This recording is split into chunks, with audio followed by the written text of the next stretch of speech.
नेहरू जी का idea of universal adult franchise तो सबने ही सुना होगा, पर क्या आप जानते हैं इस आइडिया को प्रैक्टिकल रियलिटी में किसने कन्वर्ट किया था? ये काम था सुकुमार सेन का। 1947 में जब भारत आजाद हुआ था तब पॉवर्टी, पार्टीशन का पेन, इलिटरेसी सब अपने चरम पर थे। लेकिन इसके बावजूद भी ये डिसाइड हुआ कि 1951-52 में होने वाले इंडिपेंडेंट इंडिया के पहले जनरल इलेक्शंस में हर एडल्ट को वोट करने का हक मिलेगा, चाहे वो पढ़े लिखे हो या ना हो, चाहे उनके पास प्रॉपर्टी हो या ना हो, जैसे कि ऑलमोस्ट हर वेस्टर्न कंट्री में फॉलो हुआ था। ये डिसीजन सिर्फ एक पॉलिटिकल आइडिया नहीं था, ये था एक एक्ट ऑफ फेथ अपने लोगों में और अपनी डेमोक्रेसी में। अब सवाल ये है कि सुकुमार सेन थे कौन? नमस्ते, welcome back to my channel. आज हम बात करेंगे सुकुमार सेन की। शायद आप में से 90% लोगों ने इनका नाम पहली बार सुना होगा। सुकुमार सेन का बर्थ 1898 में हुआ था और उनकी education presidency college Kolkata and university of London में हुई थी। इनफैक्ट उन्हें मैथमेटिक्स में गोल्ड मेडल भी अवॉर्डेड था। 1921 में उन्होंने इंडियन सिविल सर्विसेज ज्वाइन कर लिया था एंड ब्रिटिश इंडिया के काफी डिस्ट्रिक्ट्स में सर्व किया।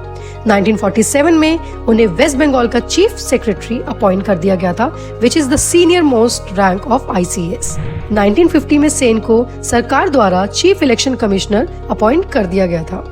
उन्होंने इलेक्शन का विजन समझा, प्लान बनाया और इस इम्पॉसिबल टास्क को रियलिटी में बदल दिया। अगर हम उनके स्केल ऑफ वर्क की बात करें तो लेट मी टेल यू, उन्हें 176 मिलियन वोटर्स के इलेक्टोरल रोल्स प्रिपेयर करने थे, जिसमें 85% लोग इलिटरेट थे और शायद यही रीजन था कि पार्टी के सिंबल्स भी डिजाइन करने पड़े। उन्होंने टोटल 4500 सीट्स के लिए काम किया, जिसमें 500 पार्लियामेंट के और बाकी प्रोविंशियल असेंबलीज के सीट्स थी। इस इलेक्शन के लिए 2,24,000 पोलिंग बूथ्स बनवाए गए और 2 मिलियन स्टील बैलेट बॉक्सेस भी बनवाए गए, जिसे बनाने के लिए 8200 टन ऑफ स्टील लगा।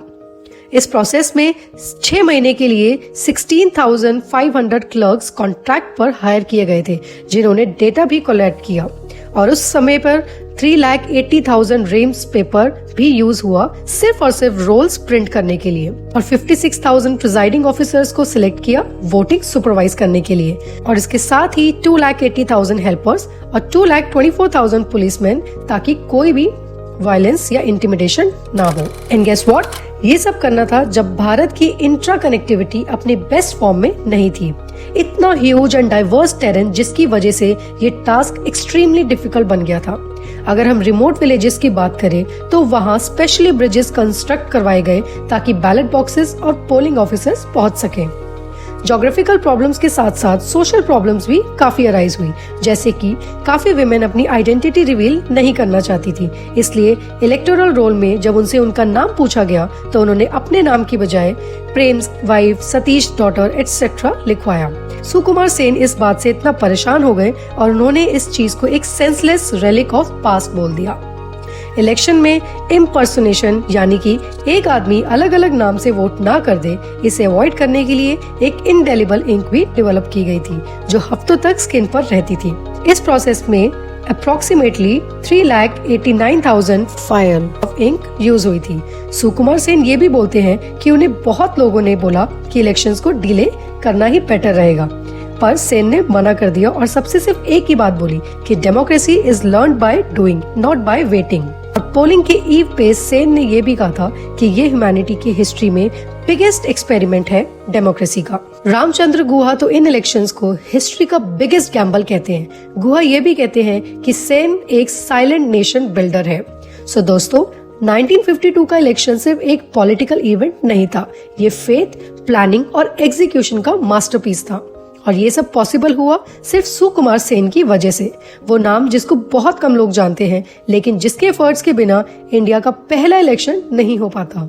अगर आज हम वोट दे सकते हैं, डेमोक्रेसी एंजॉय कर सकते हैं, तो ये उनका कंट्रीब्यूशन है जो हमेशा हमें याद रखना चाहिए।